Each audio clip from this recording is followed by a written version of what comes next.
Oh, hello there. Just waiting to see if anybody joins me. Check that this is still. It's decided to work today. There we go. So I'm going to chat. No doubt I'll repeat myself as people join the feed.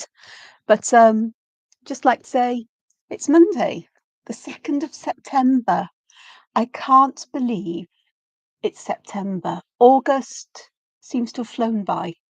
Perhaps that's because I've been kind of sleeping lots. Yeah, burnout. What can I say? Thought I was going to end up doing that today, but it turns out I may end up going to bed early. I think that's why I've decided to do a live today rather than record a video, because there's no chance of me accidentally pressing something and deleting it, especially when it's uploading. And I think I've sorted out the problem with the uploading speed. It's called OneDrive. Yeah, because OneDrive copies every new file on my computer up to it, unless I pause it. And I haven't found a way to say what I want uploaded or, checked on and whatnot. And so when I'm uploading to YouTube, OneDrive is also uploading, which means big files take up bandwidth and everything just slows down. So I've paused OneDrive for a few hours, oh, excuse me, to see how we get on. So let me just click on the, hang on, autofocus. Is that fixed now? Yeah, it's not jumping in and out, which is good. So what I've got here is this, or something similar to this, is what I'm going to create with you today.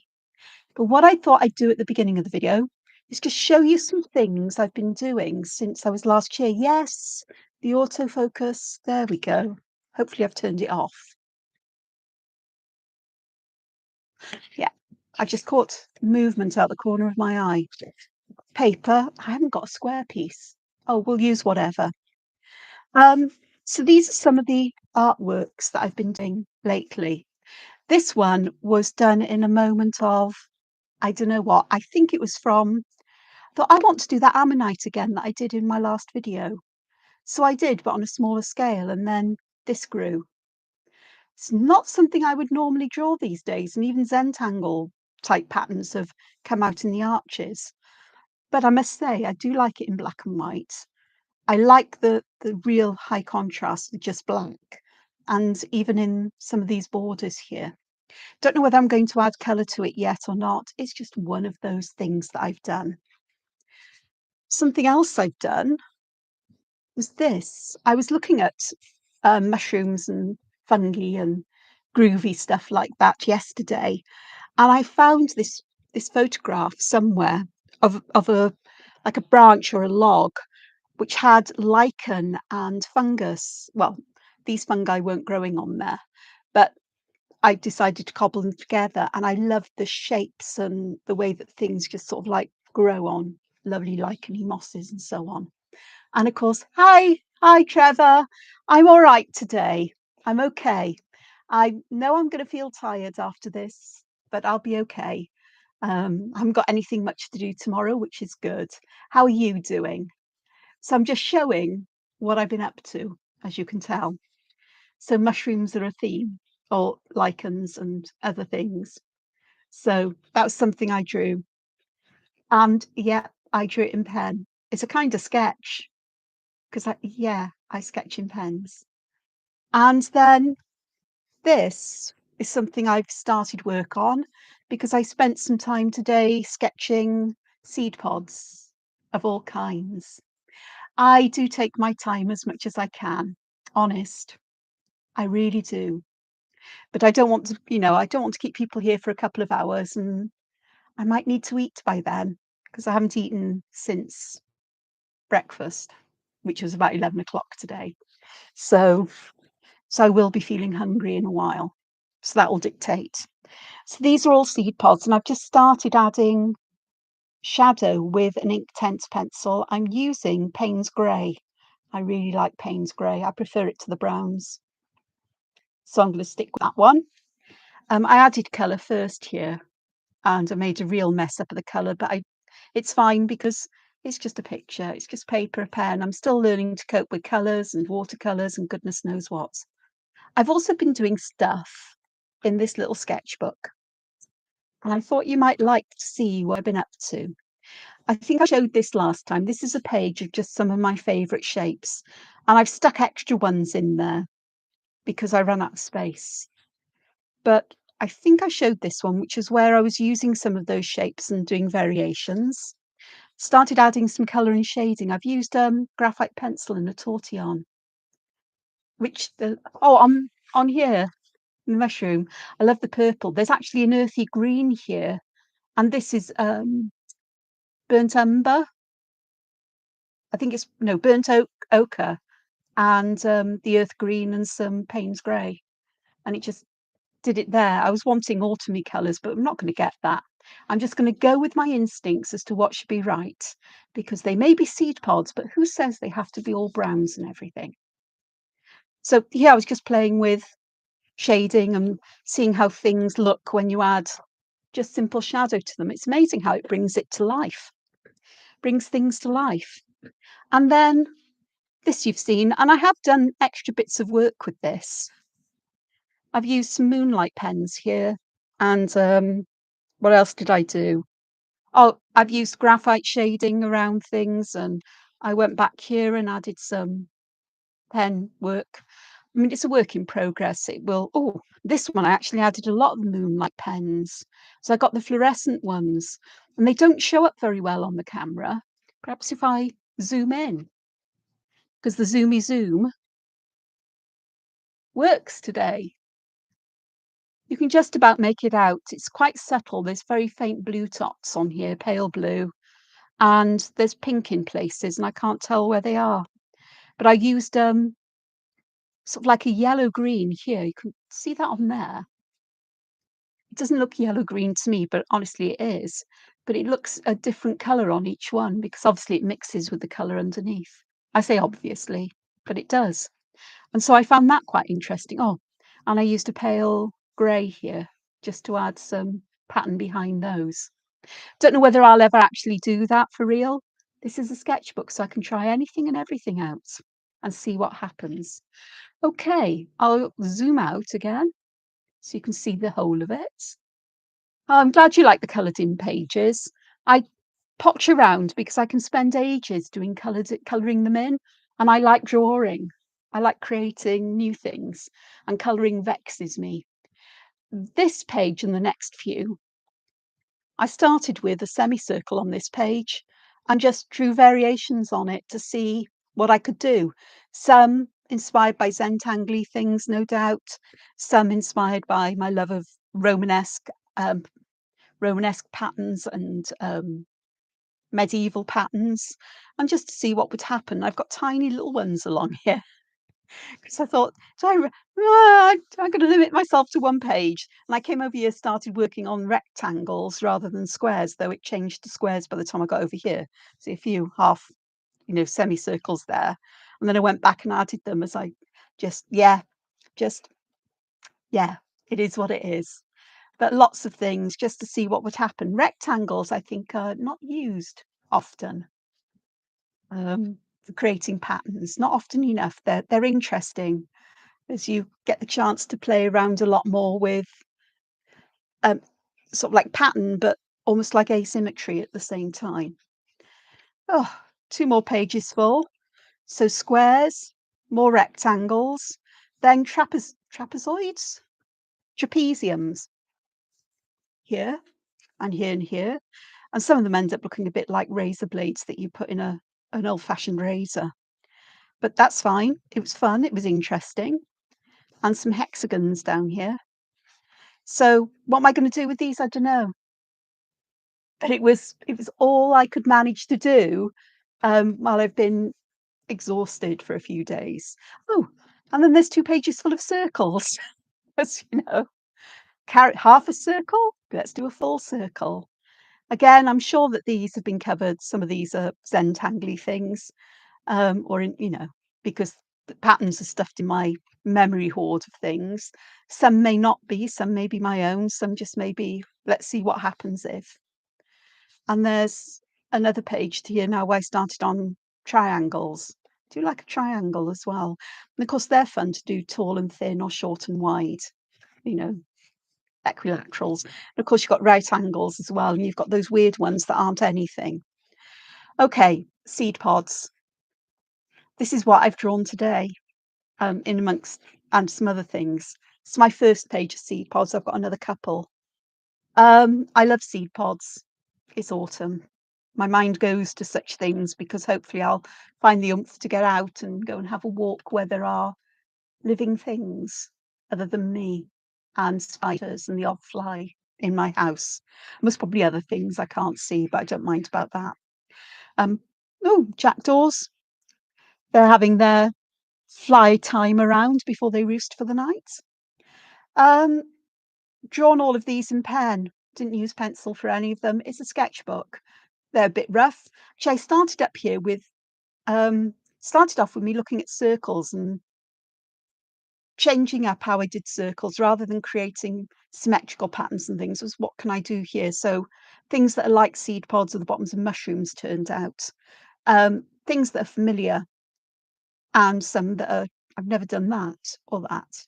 And things, well, I've done things like that, but not without those leaves in the middle. I think I've used leaves in the middle, but not that. Anyway, I witter and just to see what would happen. And then, of course, I thought, well, I'm drawing seed pods. Let's look up seed pods. And there the pen got busy with just sketching lots and lots of different seed pods. And then while I was waiting or deciding whether I was going to go live or not, I decided to um, add some watercolor to some of them. Very messily. Love the colors here. Forgot to write down what they are, but does it matter? No. This one's ready for a seed to go there. But I remembered, kind of, a bit late, that it's always best to draw just the outlines and then add details afterwards. So I thought, I'll just add the colours. So I'm learning to mix colours with my pans of watercolour. I'm not sure I've done it very well, but it works enough. Mushrooms. I've been fussing around with these, adding more watercolor, using watercolor pencils. You can see the difference that's made here and here, and that one too. And that one's got a nice red, and these have got a nicer color to them. And time will go on. I also, before I was looking at seed pods, because I went back to fill that page of seed pods in, I think this was yesterday, I was looking at trees and tree shapes and just stylized trees and different ways of creating them. And I do this from time to time because it's nice to have something like this to look on for ideas when I'm doing a colouring book or colouring pages. Yeah, I didn't do conkers. Conkers are bonkers. But yeah, there will be lots of conkers in my local cemetery because there are, certainly on the way in, there's a huge horse chestnut tree there and it just sheds its conkers and you get loads of them on the lawns. And sadly, a lot of them end up on the roads that get crushed by vehicles that are going there, whether it's people visiting or for funerals. But there's always plenty of them. And pine cones as well. They've got Scots pines and other pines there. And hopefully those beautiful red berries that you get on yew trees will be out because I absolutely love the colour of them. There is just something wonderful about that colour of yew. No, I'm not going to eat them. I know they're poisonous, as are yew trees, but I do love a decent yew tree. It has to be said. Yeah, conkers are beautiful colours, especially when they're fresh out of their shell. And sadly, oh, the red berries on, yeah, but it's just a beautiful combination because yew are that lovely bluey green as well. They've got a blue, they're more of a bluey green with that red. It's just beautiful. So trees, leaves, because if you've got trees, you need leaves. So I went on to leaves and I started adding shading with graphite late last night. And by late, I mean about 2 o'clock in the morning because I was bug-eyed. I'd been out in the evening for a couple of hours with people. And I came home and after I ate, I suddenly had this boost of energy and wasn't ready for bed. But I find shapes of leaves interesting because there's lots of things you can do with those. And here we are, yet more seed pods. All sketches, all very sketchy. No more, no colour yet, but I did draw some of them out and I'll show you where that one is, hopefully. Was it on here? Somebody's going to say, yes, I can see it. Well, it's not on that one, so it must be back here. Is it? That one is. Where is it? That one's that one. This one would have been one of my first. Do you know, I can't see where I've drawn it. Oh, what an idiot. Who knows? It's here somewhere. And I just embellished it and added more detail to it. And then by the time I got down here, I went, Angela, you're going to have to write a list of operations for you to do, as in, um, order of operations for doing different kinds of art. First sketch in pencil if you have to, then simple ink outlines, then watercolor, then go back and add more detail. Yeah. Oh, yeah, there's some here that look a bit like lords and ladies, don't they? Um, yeah, that one stuffed full of berries or seeds. This one, for some reason, has got a shell inside it, but where is it? There is one somewhere. Bet you I can't find it now. I know I drew one. I'm sure I did. There's some that actually spiral around. I'm sure I drew some. Apparently not. Not a problem, because I'm going to add more to this because I do have a thing about seed pods. So if you'd like me to draw seed pods, from time to time, just let me know. So I've got lots of ideas here, which is what my sketchbook is for. Getting through it. I may actually finish a seed pod. You never know. Okay, so seed pods are more, I suppose, sort of like sketchy but more realistic drawing of lichen and mushrooms and other things that grow with lichen. Something like that. Then I have my mushrooms, and these are what I'm going to draw today. So let's get on with that. I'm sure I had a square piece of paper some point. Obviously not anymore. It's fine. All's fine. I'll just use a slightly more rectangular one, which means I get to draw more. See, look, when I was colouring these in, I actually kept a track of what colours I'd used. And yes, my writing is that little, that tiny. It can be, it depends on the size of the nib I'm writing with. It changes accordingly. So I may choose those colours again, I may choose others. Put the lid back on there. Glasses, pencil. Let's get a ruler so I can just create a border for me here. In fact, I could, if I wanted to, actually create a square space. Why not? In fact, I could get my paper trimmer out and actually draw it square, but it's fine. All's good. It's all fine and well in my world. So, and I am going to draw with pencil and then ink over them because you put about a square. It's a bit longer than a square, but actually that's not such a good idea because that's a lot smaller than that. Right, let me just put a border at the bottom and we'll see how it goes. Why do I put borders on my paper? It reminds me not to draw right up to the edge. I sometimes spill over them, which as far as I'm concerned is perfectly fine. It adds interest. And that's why I always draw them in pencil, not pen. The pen borders are often the last thing that I do. So I'm going to start at the bottom and work my way up because it seems the more natural way for me to do things. So I'm going to start with a lovely simple thing. So feel free to draw along. It's nothing new here. I did see, I can't remember who it was, somebody left a message about having trouble drawing from reality. The problem is that when you look at something in a photograph or with your own eyes in person, you know, There's so many details, and I always find this hard. I can't colour or paint from references because I see everything and I want to get every detail in. When I've tried drawing landscapes, they look like froth because I tried to get every detail in. It's so hard for me to cut it down. But when I think I can stylize this, let's focus on the basic shapes. Don't need the detail, just the shapes. Because the shapes are what makes things recognizable far more than the details. And sometimes it's nice to have details that can be whimsical or imaginary, or you cut down the number that are there and still get the essence of what you're drawing across. So the first mushroom I'm going to draw, actually, I'm going to start at the top because I'm less likely to smudge the pencil, is I'm going to draw one that's your classic mushroom that's got a lovely domed top. Okay, and I will zoom in because I can now. Oh, don't. Oh, there you are. Obviously, I have to point this directly at the camera, not off at a direction. That we're close enough there, aren't we? Then at the bottom, I'm not going to draw a straight line. What I'm going to do is, and for this one, I'm going to draw a line that curves upwards.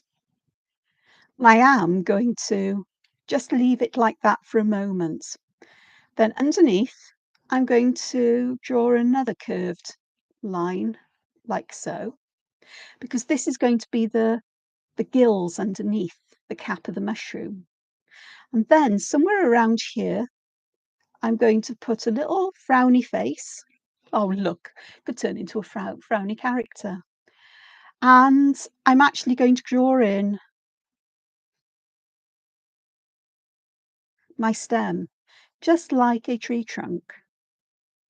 I've drawn it a bit longer than I would like it, and I think I'd like it to get a bit fatter at the bottom. So I'm just going to go back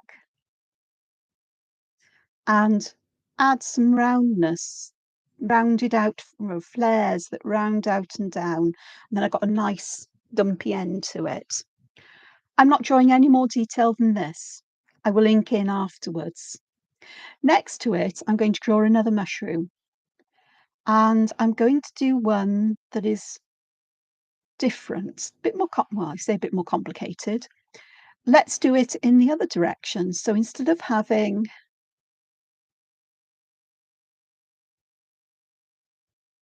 a U shape upside down, a broad one, let's do something that's more like a V, like a rounded V.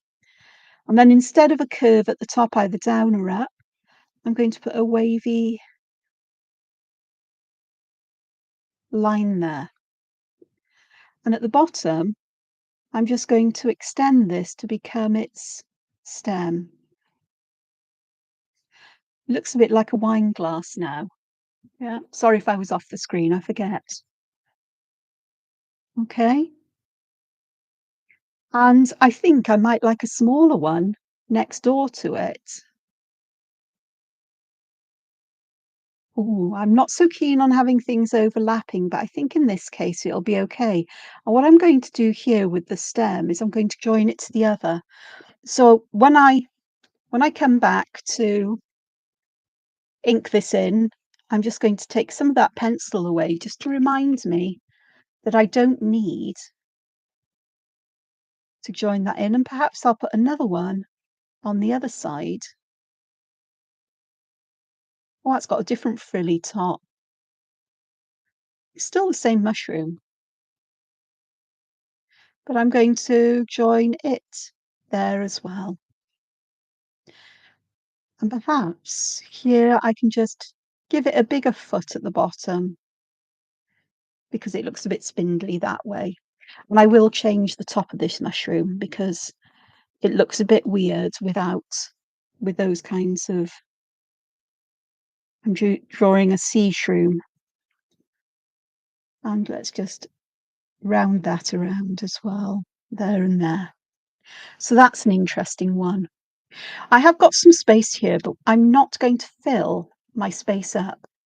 I'm going to leave some empty space because I want this almost like a list of mushrooms. So let's start with a similar shape. I'm going to go over to this side and I'm going to draw this kind of shape, but upside down. like so. And then I'm going to draw 4 kinds of almost like shell shapes there. I don't know what you call them. And I will join them to create sort of patterns, like volume at the top, sort of like, so there's almost like ups and downs and curves. And that's brought out by adding how you add colour. Now this one is definitely going to have a chunky stem, nicely chunky. And at the bottom of these, I'm going to put some little droplets. Well, actually, they're quite big droplets. You do get these on mushrooms for real. Sometimes they're very small, sometimes they're more teardrop shape. I'm deciding to put them there like little gems or little jewels because, you know, why not? And then to carry on the theme of these kinds of shapes, here I'm going to put one where I'm putting a little cap at the top with another one underneath. And then I'm going to draw my 2 sides out like that. They don't have to be exactly the same because what we're going to do next is draw a zigzaggy frilly bit on the bottom. Doesn't You can make them as sharp or as rounded. Mine are quite rounded. And for this one, I'm going to look at the top here and I'm actually going to create quite a nice sturdy stem for it. And I think, well, we'll cross that bridge when we get to it. So I've got 4 mushrooms there. Let me get the other piece of paper because I have got 2. I've drawn them so big. Can't believe I did that. Let me just quickly put some border in here. I don't measure the borders, I just do it by sight. I mean, if I was going to frame this, for example, if it was going to be a finished frameable piece of work, which you never know, it may be, then I would definitely measure it, and I'd also cut the paper so that it would, fit in the mat, a standard sized mat rather than faffing around trying to cut them. I do actually know how to cut them. I do. But it's a nightmare for me to do that. It really, really is. Okay, so I've got those. So I'm going to have a look here at some others. One I've got that I quite like, and I'm going to put this one in the middle, is again, it starts with a nice bead on the top and it flares out like so. And I'm just going to put a bottom that bends down on it. And then we're going to have a very long, wonky stem on it. It starts very thin. It gets nicely substantial. I think that's nice. And then on the top, I'm going to put another little bobbly bit and perhaps another little one. And then, so you can see, I'll try and get my hand out the way. I'm going to draw a nice little S shape thing coming off here, which I'm not very happy with that. I don't like the way it's connected. That's a bit daft, that is, Angela. So let's go back and erase it. So I do want it to go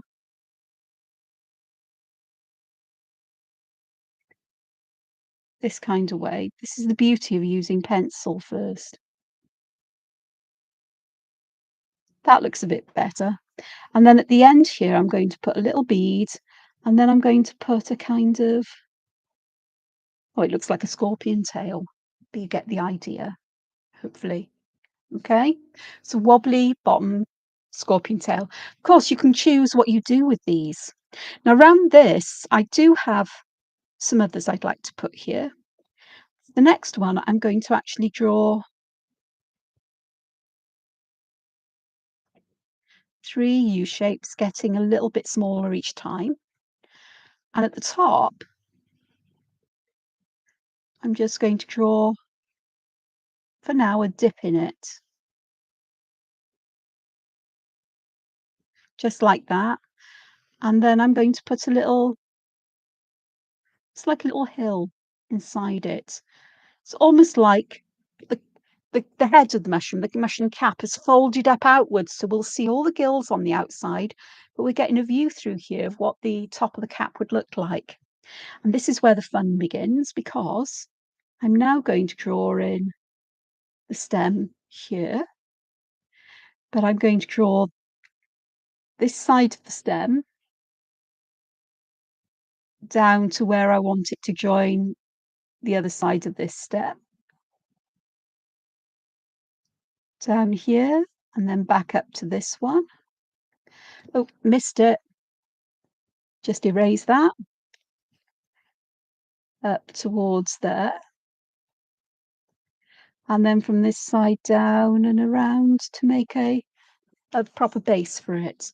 So I've now got 3 mushroom heads joined together. They're rather cute. Okie dokes. I've got another one that's a bit odd, but I'm going to draw it here.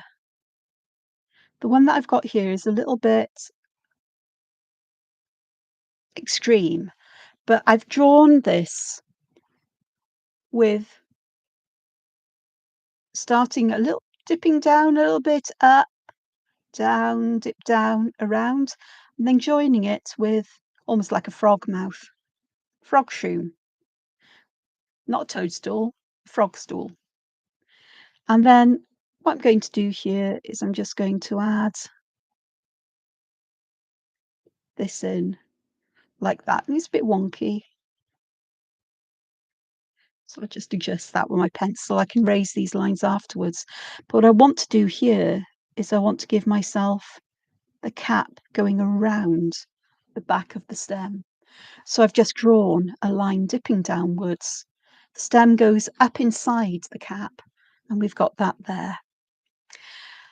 I think it would be nice to do some smaller mushrooms, or smaller, fungi, or liverworts, or mosses, or things like that, whatever.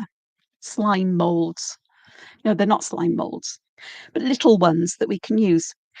Little versions of this are quite sweet because I'm going to start them as if they're a heart shape. So a V shape with little curves in, but instead of going down to a deep V, I'm just going to give it a rounded dip. And then I'm going to put something inside it. And these are so nice. Drawing them twice won't do. Numbers of 3 are always good. So let me get another one. Where would I like to put a third one? Here, I think. And then what I'm going to do,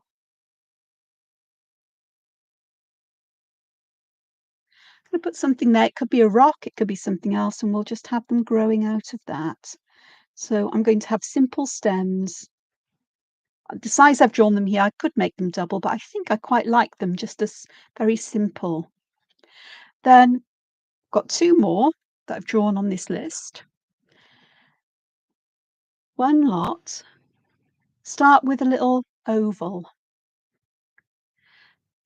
And then draw a V underneath it, or quite happy to start with a V and then draw the oval in between the 2 sides. It works either way, honestly.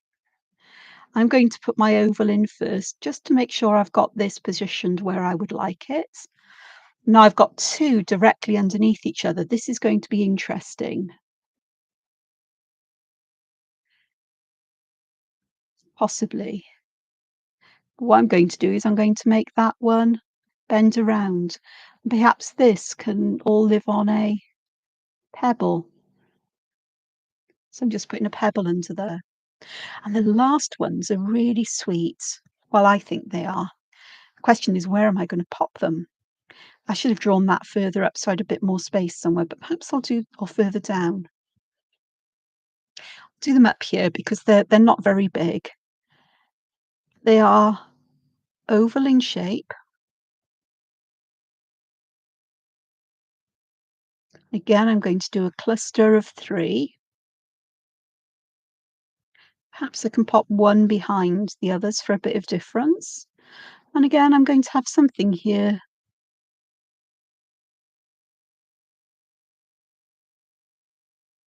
You can have them growing out of, and I'll just put straight stems on them, but they can join together.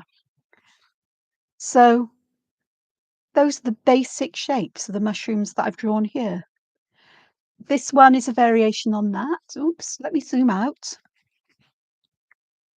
Yay! So this one and this one, that's a variation. These and these, never going to draw them exactly the same. This one and this one, this one, this one, this one, those, and this one, those. I've just drawn them bigger. And then over here, this one is this one, that one is this one is that one, and this one is that. So I've drawn them all just on 2 sheets of paper. So let's get to inking them in. I'm going to keep that there because I've got to find a pen now. Oh gosh, got my pencil case for me. Oh yeah, I remember that. The mushrooms. Yes. Gotta love a mushroom. I'm going to use an O5 because I've drawn them so big, but I'm also going to fertle around and I'm going to get a different size out. I've got an O2, so I might want to use that for the smaller details.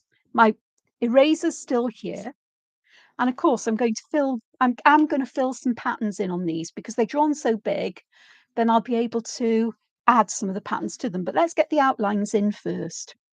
So for this one, I'm going to start with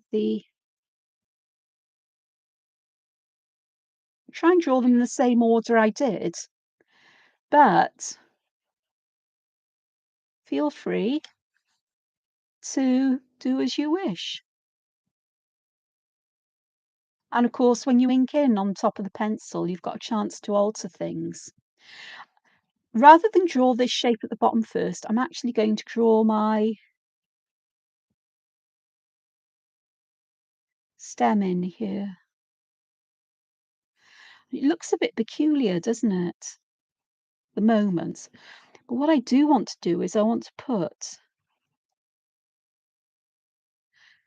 a little cap on the top of it. Because if you ever look at mushrooms, it's almost like the stem goes into a ring of some kind. Turn them over and have a look. And that's the feeling I want to have here. And unfortunately, I think to make this kind of work, I'm going to just draw these down just a little bit more. I am going to add a border here. And then from here, I'm going to draw in the gills and I'm going to use a finer pen for this. Now, they will always go towards the center of this. So at the top here, it's easy enough, like so. And I'm going to leave space between them. And that's going to join there. I'm not worried if I get the same number on each side or if they look the same. We are drawing things from nature. Okay. Now we've got space for some more gills here, and they're always going to go towards the outside, and this time out and down. So they're following the same kind of shape as the others, and it gives it that ball-like look. I'd preferred this shorter, because if you have a look at the difference, it's not just the colour, but this looks more believable, although with this I could have done with these behind a little bit more, but you know, it's stylized, it's fun, it's whimsical. On here, I did put these in, and I'm not sure I want to do, perhaps I can do a row of them. Perhaps I'll do that. Put some borders in and fit these seashell type shapes in. Actually, I could have done with using a thicker pen than this one. Or just use the same one, really. And then this one will just go off the edge. If that happens, just let it happen. Don't panic about it. I'm not. Because I look on this as sketchbook work. really. I suppose it's a kind of tutorial, isn't it, today? As are often my artwork. I'm not fussing around with this anymore. I'm not putting any more detail in it than that. I'm leaving it as is. Okay? If I want to add any more details, any more textural patterns, rounding corners and so on, I'm going to do it after I've added colour because I'm going to be using watercolour pencils, probably, well, your watercolour pencils. I'm not, and I don't want to have any pigment from these pens moving in my watercolours. So with this one, I'm just going to quickly ink over the lines. If they don't follow exactly, don't worry. If you're not happy with a line, you've got the opportunity to change it now, or the position of a mushroom. You can happily change where you've put them. I'm going to draw all of these in before I do anything else. So I'm making little adjustments here with my um, sea-waved tops, just so they perhaps make a bit more sense given the size of them that I've drawn. And then I can put their stems in. I'm just going to flare those out a little bit at the top, at the start of these lines, kind of like I did here, just so they feel like they're holding on to, they're capping the mushroom cap and holding it in place.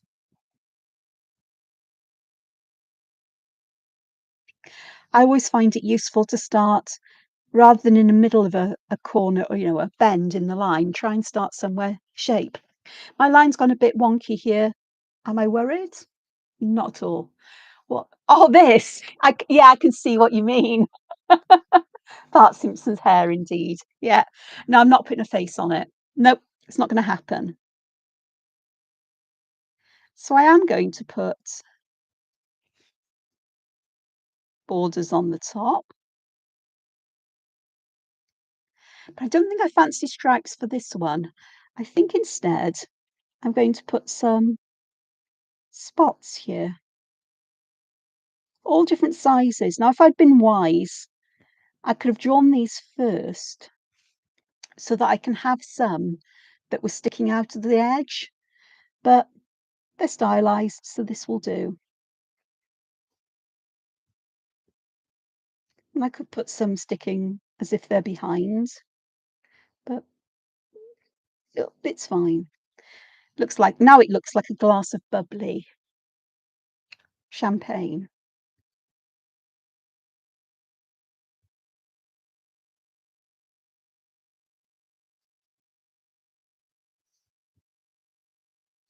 Or Asti Spumanti. What's the other one that's very popular these days? Can't think of the name of it. It's like champagne but cheaper. Do. It'll come to me. Okay, this one. Okay, now we're going to get to the ones that we can add some more detail to or more structure to them as we go along. So I am going to make this thin one here just a little bit on the fatter side. And I've decided I want to round my corners here rather than having them all sharp. I have a tendency for curvy lines, and sort of like sharp and spiky lines tend to be anathema to me. Not always. It almost looks like we've got a dress flaring or somebody's got hands there flaring out on the side of it. You can't see what I'm doing here, but I'm putting my hands out. We're not. So here I'm going to start towards the, oh, let's just have a look. Let's get our central bit in. I think that would be a better place for it. It feels a little bit off center. So it doesn't matter if it's off center. I'm going to start at the middle because I'm going to take the top of these lines. I'm just going to take the one close to the middle up like that. This one's going to bend inwards. This one's going to come and bend inwards. And we've even got this one, which will follow that curve. They don't have to be perfect because in nature they certainly aren't, but they're good enough. And that's all I'm going to add to that. This one, I only put 4 lovely cuddly bumps here. That one's a little bit too small for my liking, so I'm just going to make it a little bit bigger and just come up. I've got the pencil line then as a guide for the shape I need to take as I'm drawing it. And here I drew circles on it, but you know what? I think I might turn them into little upside down teardrops, as if they're beginning to drip off this pesky mushroom here. So I am just going to take my mushroom here, and then I've got choices here. I could and I think I'm going to, because 'cause it'll be different to the one I've drawn. I could just draw the lines right up to the top, like I've done on this one, and that'd be perfectly fine. But I removed a band at the top from this one, so I'm putting it in here. And the same idea, I'm going to take it from these bits here because they do look like they've been, divided in some way. And that then is good enough. I'm going to put that to one side and let the ink dry. Here we've got some fun. I'm going to start with this here, and I'm just going to start with my top there. I don't know if you noticed what I did there. I've rounded that point. Prosecco, that's the one. Thank you, Trevor. Um, that was the word. That was the word I was looking for. Prosecco. Not that I drink alcohol anymore. I haven't done for many years. The last time I had a little bit of alcoholic drink, was quite a number of years ago, and I think I had something like a measure of pins in a pint glass of soda water. I couldn't finish it because I didn't like the way my brain was beginning to feel. And then I couldn't sleep overnight. I woke up in the morning with a absolutely banging headache, obviously a hangover of some kind. So I decided, right, that's it. I like the taste, but the alcohol itself doesn't like me anymore. Though I am intrigued with the 0% alcoholic drinks that are coming on the market. So I may try some of those because I do like the taste. I know it won't be the same without the alcohol. But for example, if there's a 0% Tia Maria or Kahula, then I will definitely try that because I like that taste. So this one had simple rings on it. So perhaps with this one, I'm going to start at the top and put shingles on it, like roof shingles, roof tiles. It's actually easier to do these from the top down than it is the bottom up. I'm going to keep a full one towards the centres of others, and I am gradually getting more. In fact, I think I'm going to get a full one in here actually, because the little half ones on either side have got a bit titchy. And then half along, nice big one there, and a big one, and then another half one, rather than trying to squash a full one in. Because if this is curved, then it would disappear around the side. And then we are going to add in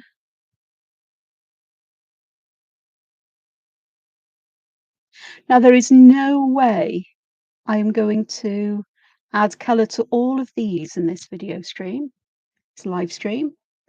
I'll be here until 4 o'clock in the morning if I can stay awake, which is doubtful given that I was peopling yesterday. So we go to this one now.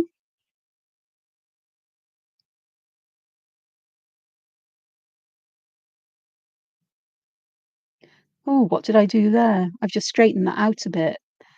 And actually I'm going to have less of a lumpy bump in the middle of this one, and then we're going to add this as I did previously.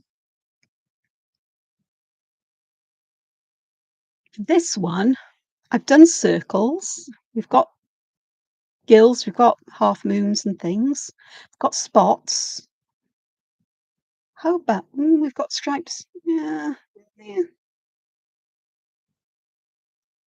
I really don't know what to do. Perhaps I'll just put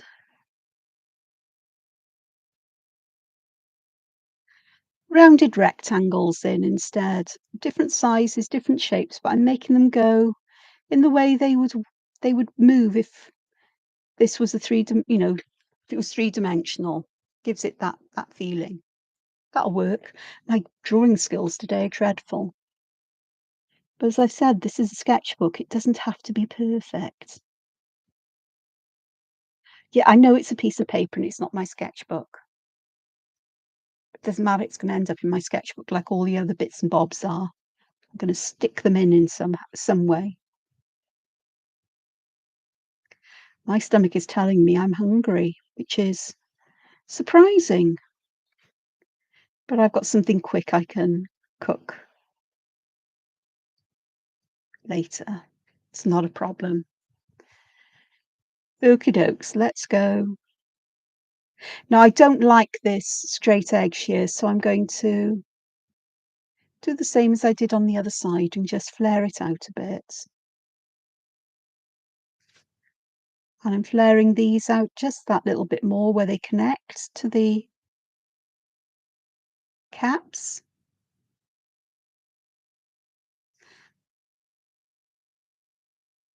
Oh, I know exactly what I'm going to do with these afterwards. I'm trying to think which ones would be the funnest ones to add colour to, because I think they would, it'd be nice to do those. These ones, let's do them quite simply.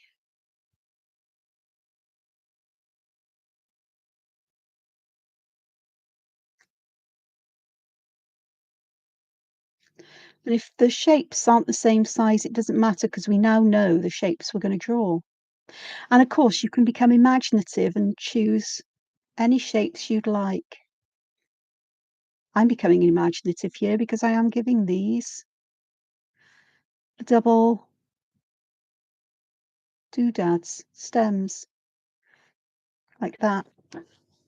And then I'm going to draw, I drew a pebble, didn't I? But I'm creating something that might look a bit more mossy or grass-like, which is fine.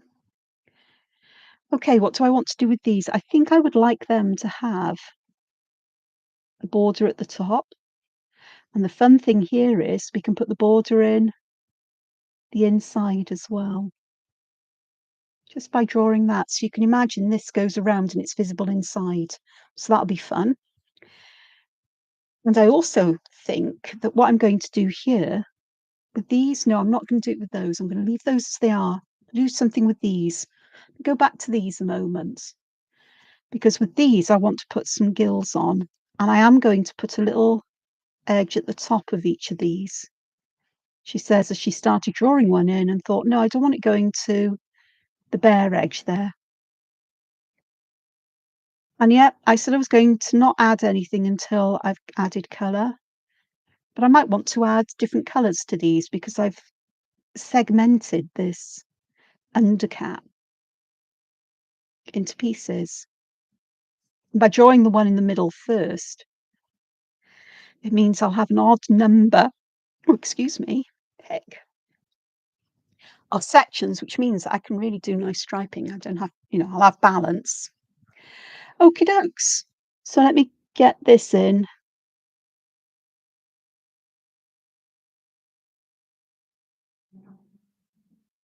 There we go. These are quite cute. Little heart shapes. And rather than making the ball look like it's not fitted in like that one, I am going to make sure they all nestle in snugly at the top. Because,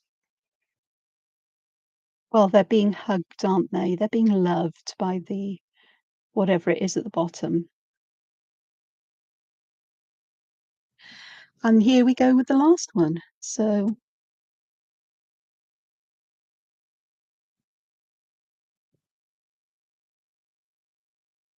there we go. It's more like a cloud than anything. And these look like balloons. They're not. They're going to be fungus. Honest. They're my fungi babies.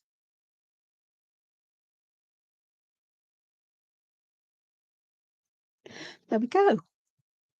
So we've got them all in. Now what I'm going to do before I do anything else, this one should have dried nicely. I am going to draw my border in because I do like a border around art, even though it's a sketchbook one. There's just something about having that border that just makes it feel like I've done this, I'm finished now. And because I'm drawing these lines freehand, using the pencil lines I've drawn as a guide, I'm never going to draw them perfectly straight, so I'm adding deliberate wobbles in to disguise the fact that I may have accidental wobbly bits. What is it Maria Thomas of Zentangle says? It adds character to the line. But it does, it adds that feeling of whimsy. And that just feels right. And it's quite nice. I didn't intentionally do this. But we've got this one spilling out a bit and this one spilling out a bit, which is fine. I don't think I've got one spilling out here. That's fine. We can live with that.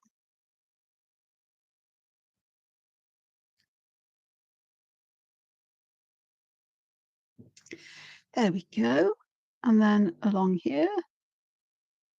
Ooh, that one just touches it. Yeah, perhaps I should have drawn this line a little bit lower. It's fine. Said sketchbook.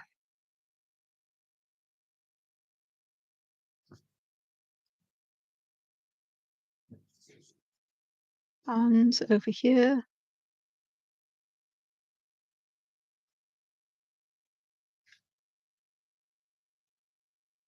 like so. So we've now got 2 sheets full of mushrooms, and they are big. I'll tell you how big this paper is. It's about A5 in size.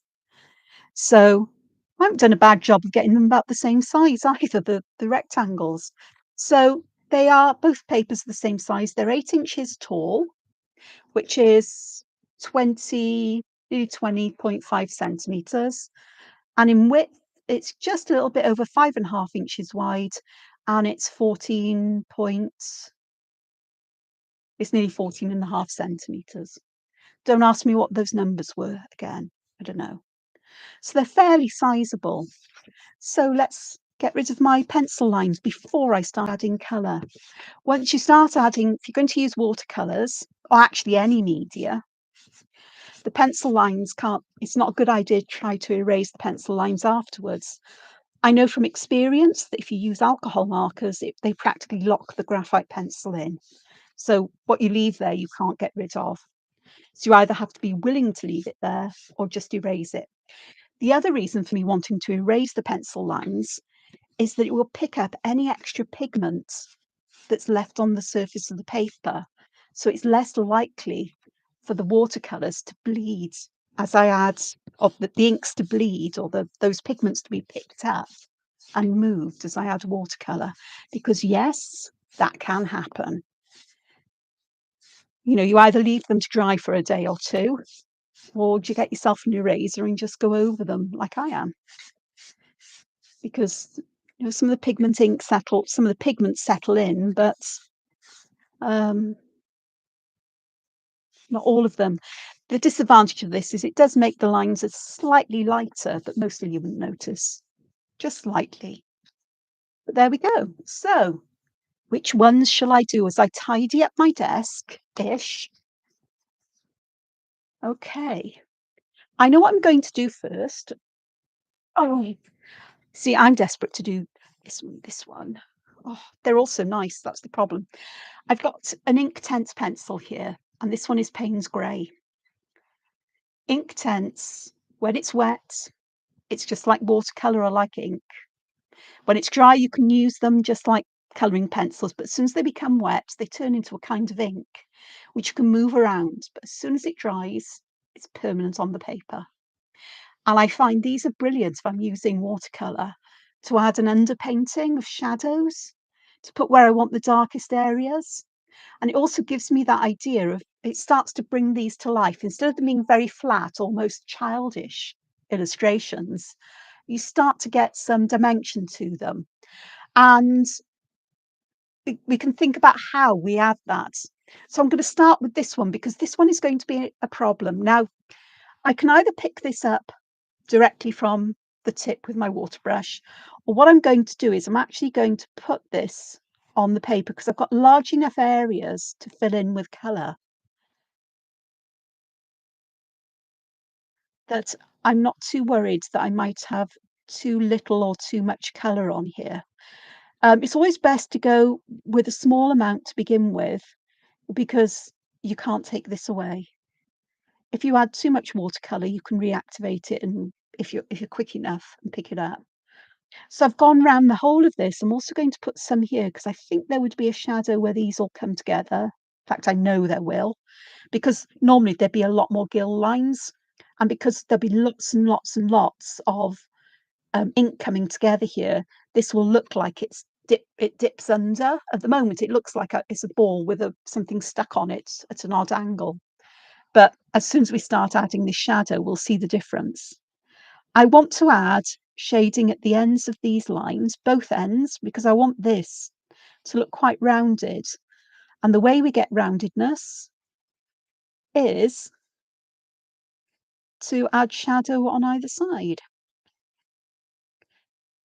If we were working realistically, that might not quite be the case. It depends where the light source is. But I'm not working in a realistic manner. And I'm going to do the same here where we're going to have shadows at the edges as well. Here I've added some shadow to this side of my mushroom stem, but I'm going to add a smaller amount on this side because I always think of the light coming from left to right. And I'm also going to add plenty of shadow at the bottom because we want that to feel that it's just gliding away. And even with this amount of, even without this being spread out, I think it's beginning to, oh, oh, the hedgehog is okay. Happy feeding time, no doubt. It is dusk, isn't it? It's just, the sky. Actually, we've got some breaks in the sky. I'm not sure what the weather forecast is for tomorrow here. We had really heavy rain earlier, and when I got up this morning, it was terrible. So I'm using a water brush because I find I can control the amount of water I have a lot easier. Plus, I'm clumsy, so I don't need a jar of water on my desk. And what I'm doing is I'm trying to keep the grey, the darkest grey to the edges and underneath where I want the shadows to be the highest. And then while it's still wet, I'm just going to fade it out so I haven't got a harsh line. Not all of it. I don't want it everywhere because I want to keep some light areas towards the right of centre. Oh gosh, sounds like I'm making a political commentary here. I'm not.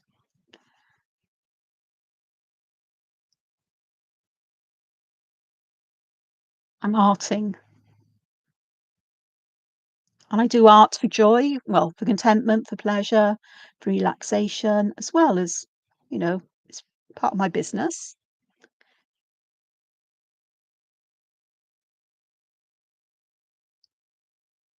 And I'm lucky to be able to make money from something I really enjoy doing.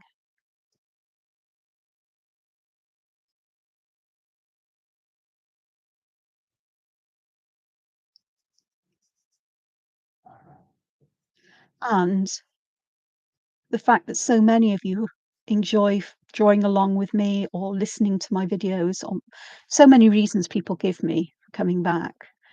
Um, it's really, really lovely.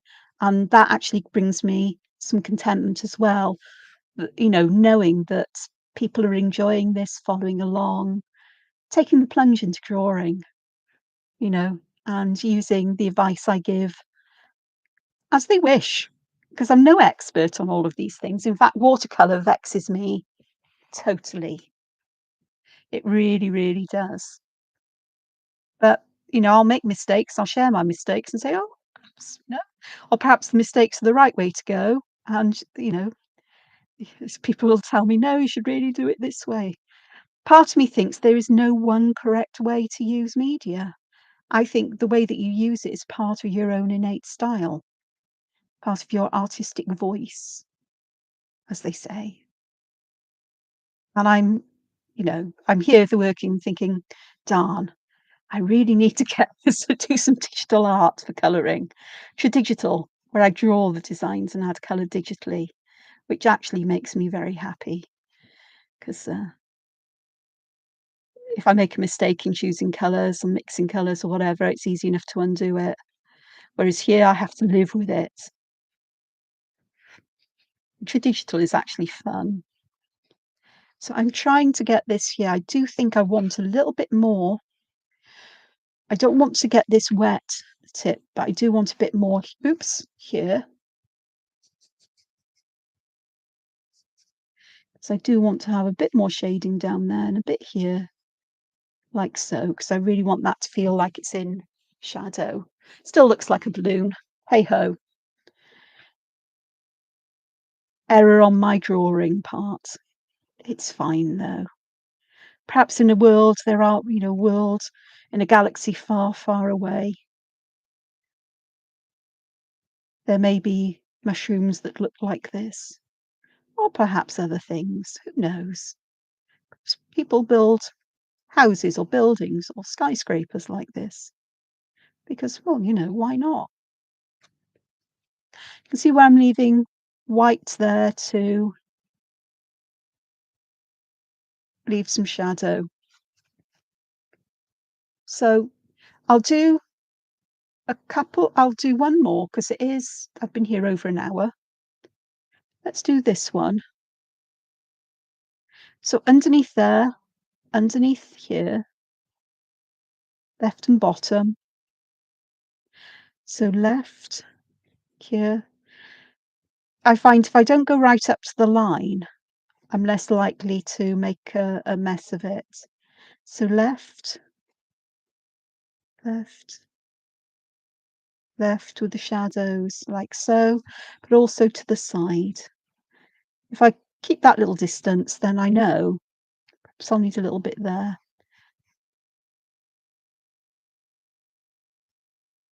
That as I activate this with water, I can then move it around.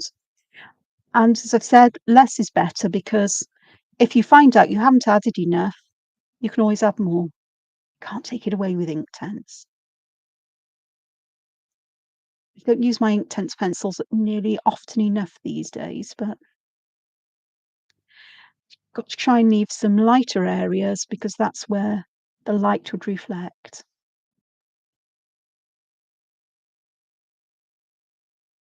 So here I'm just going to this side. I'm going to get quite a good shadow on this side actually. And then I'm just going to bring that to this side a little bit. Activate that and take this up. And I'm just going to clean my brush and just fade that back. Same here, I'm just going to activate this one, the one at the top as well. Just drag some of the shadow down one side. It's very subtle, but it will be seen. Well, hopefully. Actually, there's more ink here than there was there. Inktense, I meant. But I can always add more. As I've said, can't take it away. It's this one. So I went out of the line there a bit, I'm not worried. Sketchbook. That's the get out clause for today, is to remind yourself it's a sketchbook page. Doesn't have to be perfect. We're learning skills and practicing skills, and practicing is always good. I think that's why I spent time drawing all those different kinds of motifs with different patterns in, the basic shapes and so on. 'Cause it's all good practice. It's nothing too strenuous that would get me overworked, that, well, and panicked that I'm making a mess of things, because I tend to do that when I'm overwhelmed by life, and people.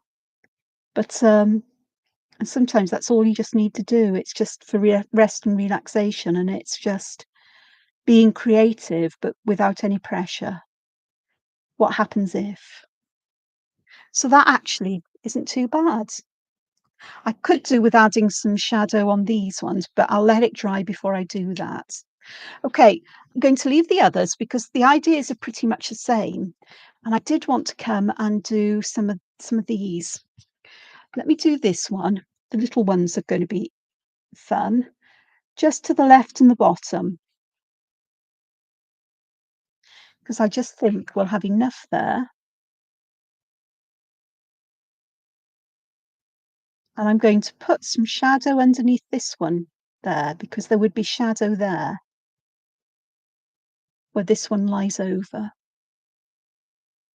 So we'll get some shading in there, a little bit more. This one. Get a little bit of shadow on the right-hand side, but mainly I want to keep it to the left, and I want to keep a nice bright area as well towards the top right, as if there's a highlight there. Just bring that there, that extra bit there, and just darken that shadow a bit. This one, I'm just going to put some shadow here and there and along the bottom, nothing much, but it's a little bit of grass or moss or something this is growing out of. It's brought its home with it. They've brought, part of their home with them on display with you, showing it off, their preferred habitat. And so those are beginning to look a little bit more, you know, like things. I think I'll do these as well. Left and a little bit at the bottom. Ooh, oops, did I say that really? Sorry. There we go.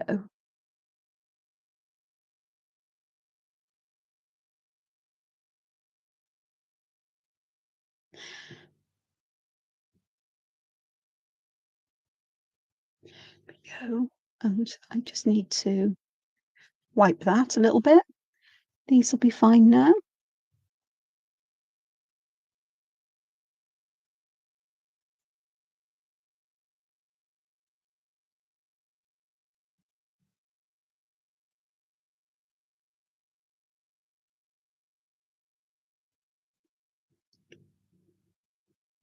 Payne's grey is such a lovely grey. It's got a lovely bluish tint to it. So it's not like graphite, which is just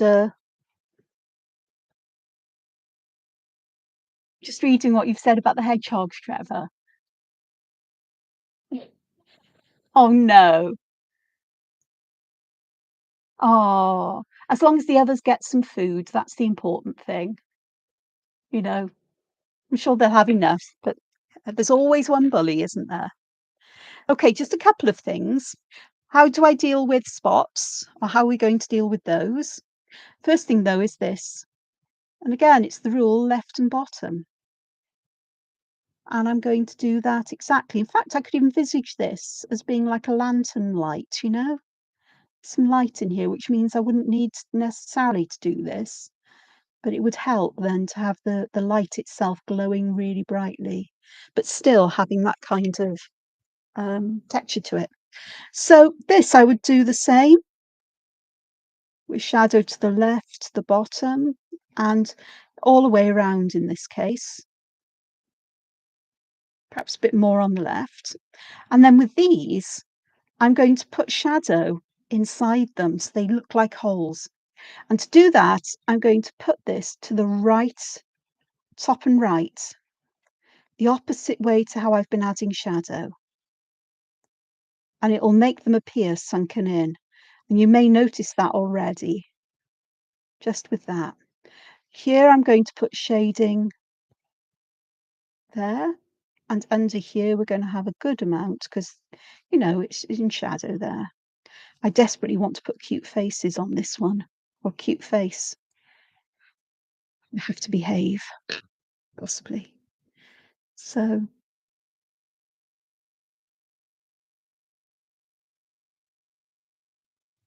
I'm trying not to overwork this too much. This paper isn't watercolor paper. It's Canson's Imagine mixed media paper. It's got a lovely smooth surface. I'm working on the back of the paper actually, which is smoother than the front even. And actually, it seems to like watercolor better. So there's a lesson for me to remember.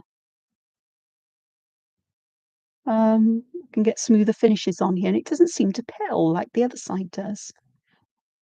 So yeah, it's quite dark underneath there, but I'm okay with that. Let's get some shadow here. Just want to pull it out that little bit, just to get some, the shadow would extend further inwards. So I'm carefully going round these little holes till I'm about here. I think that would work.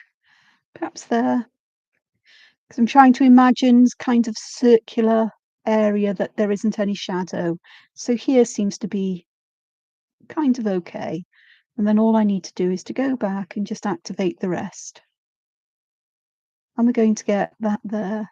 Technically speaking, I suppose on this bit here, there should be a highlight, but I'm not worried about that today because it's sort of like it's sticking upwards towards the light. Be all right as we are. Bit shoddy, but it's okay. Went outside the line there, and if it hasn't dried, I may just be able, I think it has already dried and stuck to the paper. Sometimes you can see that not all of the Inktense has been activated with the water. You can just go back and activate it now rather than having it muddy up watercolors. So these I'm going to keep to the top and right. Going to keep it as dark as I can towards the top. So I'm going to start at the base of these and move the ink upwards. Clean my brush off each time just to take the excess colour off, otherwise they'll all end up grey, dark grey, which is fine. Then it might have a tendency to just ooze out the space or fill this space in. I don't want that.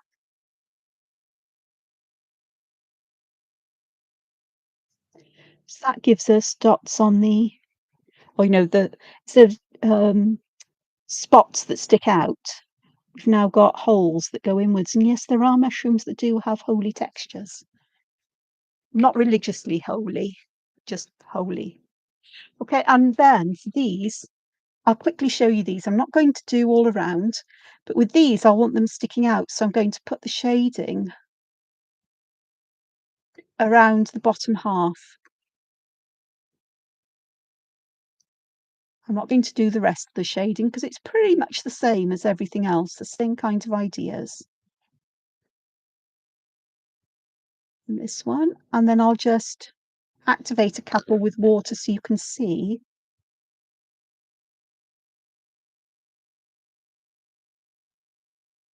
how this works. So what it does is it just lifts this up, lifts the white circle up off the page, just that little bit. So it looks like they're above the surface of the mushroom, as it were, not floating, just sticking up a little bit. And it's almost like you want to make a crescent moon shape out of the shading around the circle. So the shading might actually go up a little bit higher on the left-hand side, which is what I've been doing. So, and if some of the shading goes into the inner circle, don't worry about it. I am rushing. I always say that, don't I? My stomach wants filling.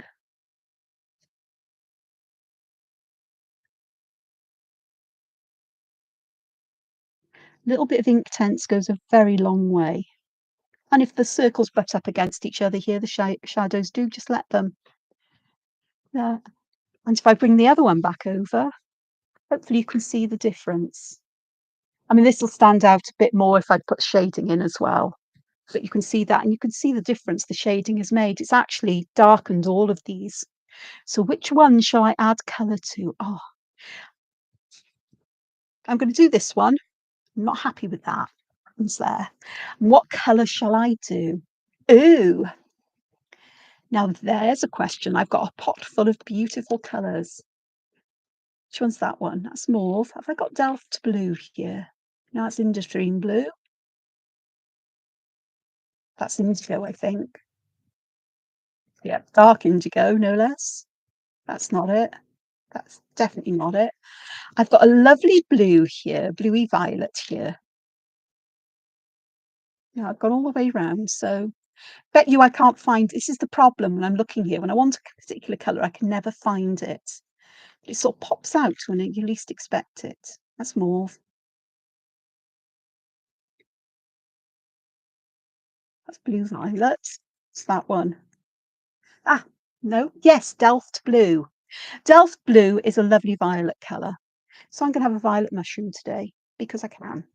Now that should have dried because I did these first. So I'm going to put plenty of my watercolour at the top of these, but I'm also going to put some where the shadows lie. Very poetic, isn't it? And yes, I'm striping this mushroom because I thought, well, why not? And I'm so glad I've actually got an odd number of segments.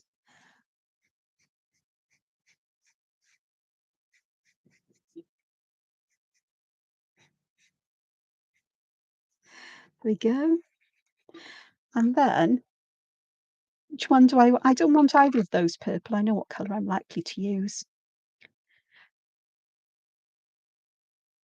And as this gets activated, you can see this beautiful colour comes out. Hopefully it's showing up for you. It is a lovely purpley blue. Quite the colour of bluebells. It's too purpley for that. But I'm not dark enough for violets, not unless I add a lot more of the pigment. So I'm making him these segments quite dark at the top and bottom. And yes, I've gone outside the line, I'm not worried. Because these will reactivate mostly once they dry. And when I add the next batch of colour, I don't mind them mixing because it will create a kind of harmony as well. This is why limited colour palettes work so well. It's choosing the right colours that work together, don't all make, well, they'll all make mud if you mix any, 3 colours that aren't the same sort of like colour family. They'll eventually make mud. But, well, there's a place for mud in art. I quite like the more muted colours. I'm not really extending myself here with all of this. Still got a lot of work to do on understanding colour mixing and using watercolours and so on. But I think I'll always be using them in a very simplistic way because my head gets fried otherwise. So I've got that one. And I'm going to put that to one side and let that dry. You can see the shadowing is showing through as it dries. Okay, this one. Pop you back in there. Got my Delft blue out. Let's look for a pretty colour. Oh, there we go. Got purple violet. Crimson. The crimson's a nice one. Though I did see manganese purple here somewhere, which is an interesting colour. So I'm going to make these little bubbles manganese purple. But I think I might mix colour here because it's not a complicated shape. So I'm going to put manganese purple at the bottom and left. And then on the other side, I would like something, what colour's this? That's light magenta. So let's go with that because it's quite a nice pinky colour.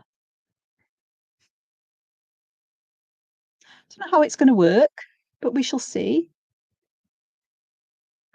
And I'm going to start with the lighter colour first and just activate that.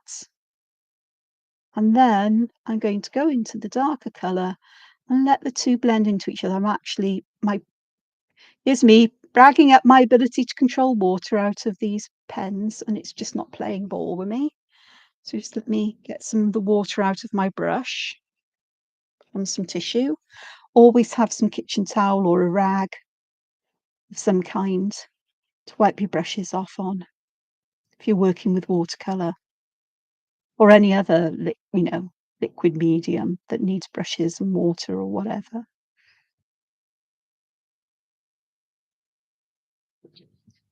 Actually, that's quite nice. That pink is quite light, but it's there. It's still there. Actually, I just need to move that down because that a bit of manganese got stuck up in the pink. I do want the pink there, but I'd like the manganese to blend into it, not overtake it. And I am using little circular motions here, and this probably isn't good for your brush, but I don't care. I mean, it's a water brush. That does look, actually, they look cute as anything, don't they? Let's go for another ones. I have got scarlet red here. Oh, perfect colour for hearts, isn't it?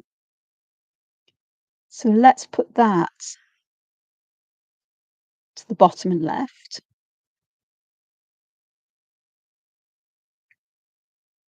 It's a bit too orangey, actually, but that's fine. And then on the other side, just for fun, I'm going to use some dark chrome yellow, which is actually orangey. Don't ask. I don't question the names of colours. It actually does go yellow. It's a lovely golden yellow. So again, I'm going to start with the lighter colour, activate that, get it moving in the area I want it. Then I'm going to move into the darker colour, activate that, and just help it just to mix in with the yellow while it's still wet.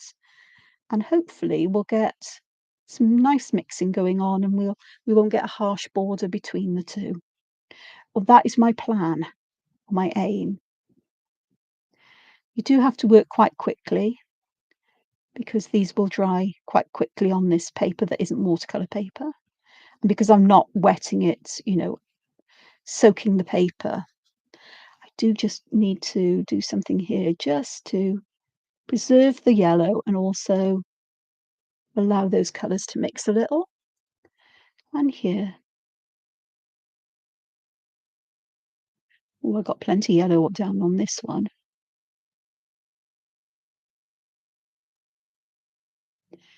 There we go. There's that done. So that's, I'm going to pop those to one side and just let them dry. Here, coming back to this one, I love that colour and I absolutely love this pink, but I'd like a slightly darker pink. So, got a light purple pink. That's a bit dark. It's a bit too on the rosy pink colour, though. I want a cooler pink. This one, that one. What colour's that? Pink madder. No, we don't want pink madder. Like that colour, I want a darker version of it. So crimson, that might actually work, actually. So again, plenty of colour at the top. The more pencil you put down, the darker the colour you'll get. So I could pick this up from my pencil with the brush, but I wouldn't get as dark and as vibrant a colour or as much pigment to work with. I have got larger areas to work with here. So my thinking is that when you've got larger areas to fill in with colour, it's best to use the pencil to put the colour down. But you don't have to fill the whole area in. Just parts of it you want to be nice and dark. So again, I'm just going to activate around the edge, and I'm going to start to pull that colour out into this area just to add some colour there. That's going to mix with that overspill and it's going to disappear magically. You won't even notice that it was there. And if any of this spills over into the purples next door, it'll be fine. There is a bit of darker colour there, but that's fine. I can live with that. And if I need to come back and add more colour afterwards, once it's dried, I can.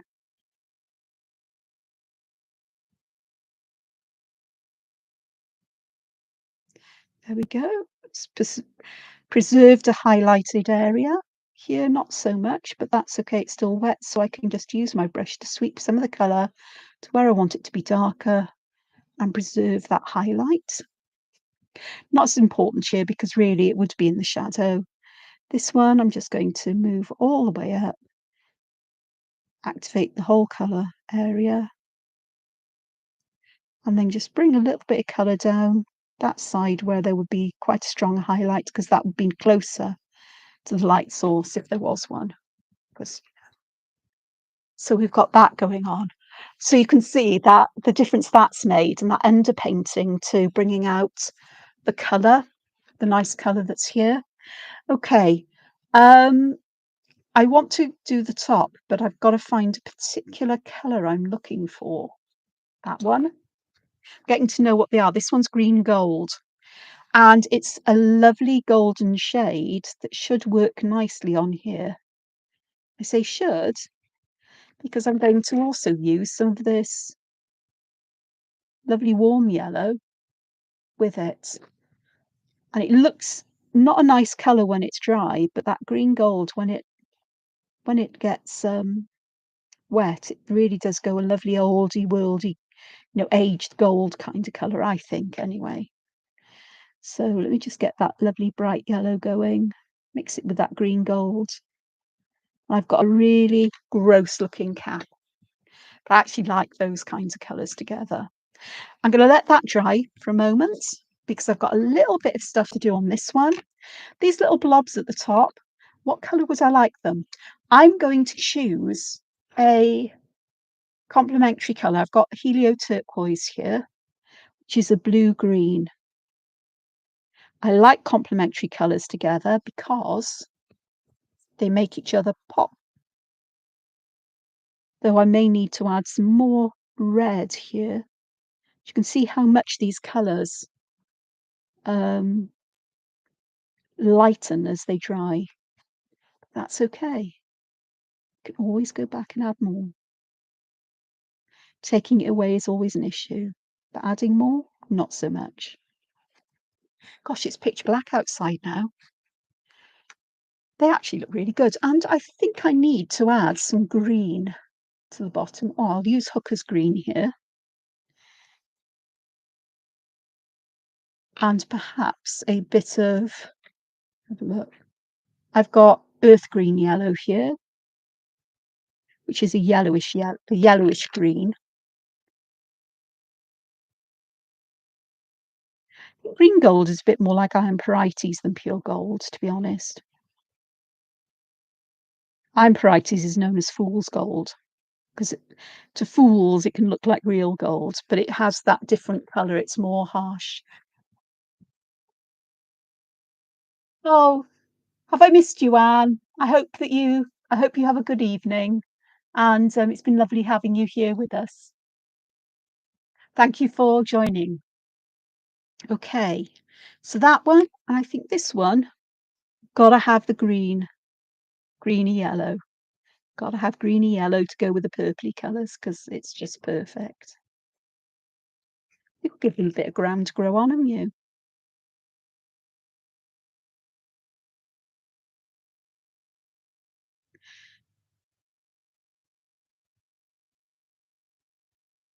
There we go. That looks okay. So those are done. Just this one to complete now. And it's just the stem. Now, this is always the tricky one for me because actually, I'll keep those down there because I do want a colour that will be light enough. Just looking through here for the one I found one earlier. I thought that'd be perfect. I think it's this one, which is cinnamon, because stems and mushrooms sort of have the grey, purpley, browny colour to them. And I've got this out, and now I'm thinking, do I really want to use that? I really want a beigey colour. Don't like beige. Coral, nope. It's that one. Beige red, that could do it. Because I've got this Payne's grey underneath. So I'm going to put this in, and I'm actually going to use this as a wash of colour over the grey. It won't remain grey, but this will give me a wash of colour there. And if I've put too much colour down, I can always take it up. But I just want that feeling that I've got a mushroomy thing here. The other thing I want to do is while this is wet, dry my pencil tip off. I've got Delft blue here, haven't I? And I used this lovely colour, didn't I? So I'm going to take little bits of this on my brush and I'm just going to dab it in and let it bleed in as if that colour from the cap has bled into the stem. Because sometimes you find that with mushrooms, genuinely you do, where the colour just bleeds in, just that little bit. And I just think that will be fine as it dries. Well, I've got quite a lot of fun to do. So if I choose to with these, and you never know, I may complete them. But I'd love to, if you share yours on social media, please tag me in. Facebook, I'm Angela Porter, or Angela Porter Art, or Artword. I think on Instagram and at Angela Porter Illustrator, or at Artword at Angela Porter will work. Trying to think where else. Those are the only places I really look. I don't use X, formerly known as Twitter. Cesspit, absolute cesspit. But there we go. We have 2 pages of rather large mushrooms with lots of fun options for colour and for whimsy. And in comparison, for size, if nothing else, look at the original ones I did, how tiny they are in comparison. Yeah, well, good job, Angela, drawing these to a similar size.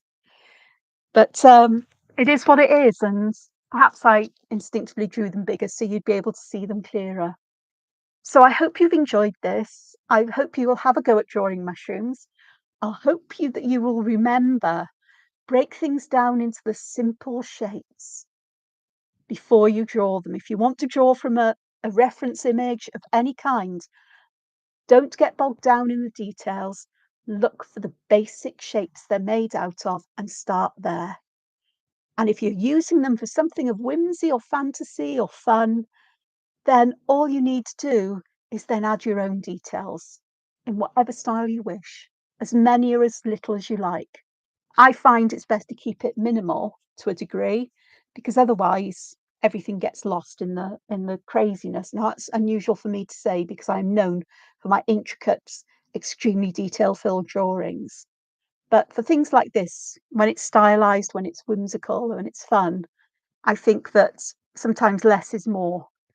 You still need some, but and of course for these, there's details to be added, like we dry? Are we dry? Not quite there. We are here. So I have a white Posca pen, so I can put some white dots on here as highlights, just catching that light a little bit. And the same here on these little balls that sit in there. And perhaps just a couple on the yellow, just to bring that out. Again here. Subtle, but there. And I haven't got a gold, I don't think I've got a metallic gold pen or glitter pen here at the moment. Again here, helping to bring out those highlights to restore them. And the same here, where I can put some dots down here. I don't like drawing white lines in. I much prefer dots. There's something about them that has its own sense of whimsy, I suppose. But you can vary how close or far apart they are to add a different amount of highlight or not highlight. Just how much highlight you do. I was going to go, wasn't I? But highlights are important. They really are. I think so. And they really do help to bring a contrast between the shadowy parts of these mushrooms and the highlighted parts. This is the Posca PC1MR, so it's got a 0.7 millimeter nib. I don't think the dots come out point one. I've actually drawn over the black line there, which actually brings more highlight in. Don't know if you can see them because my lights are quite bright here. So hopefully I'm avoiding too much shadow. I think I've got shadow. I've got my lights in the wrong place for the shadow going over the paper, but you can see some of the dots there, and then here as well. They're subtle, but they're there. So thank you for joining me. Oh, you're most welcome, Mary and Trevor. Thank you for being here with me, and thank you for the conversation as well, even though I'm not always very good at looking up. And give my love to the hedgehogs, Trevor. And I hope to see you again the next time I either post a video or do a live stream. I don't know when that's going to be. Next week is going to be manic. My older sister's visiting, and I've got a week of fun and adventure from next Tuesday, possibly earlier. And I know this week I've got a couple of peoply things to do too, as well as next week. So I'll see how I go, but hopefully I'll sneak things out. Night night all. Take care now. Or enjoy the rest of your day wherever you may be. Bye bye. Hwyl fawr.